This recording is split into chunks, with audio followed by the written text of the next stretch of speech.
Alright, so we're skipping forward to page 280 of SuperView calculus book. So we're on 13.4.1, limit of a vector function.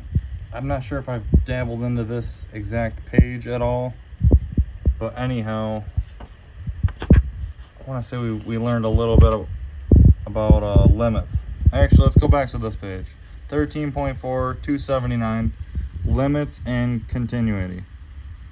A vector function is a function that associates a unique element of a set of vectors with each element of a set of real numbers. The vector function is represented by v or v with a vector.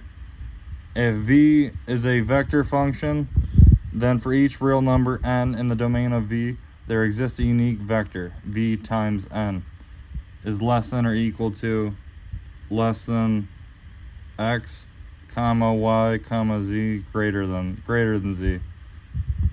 A curve in three-dimensional space is set of ordered triples in the form, I'm not even going to read that, it's too many signs, where the function f and g and h are continuous on the interval I. So if I were you, for learning this lesson, I would go and just copy all this down, write it in your notes just so you have it. You don't have to write it down word for word. You just had to skim through there and get the big points out of there that you need to memorize for the test, so that you know which answer to pick when it's multiple choice. Anyway, page 280, 13.4.1, limit of a vector function.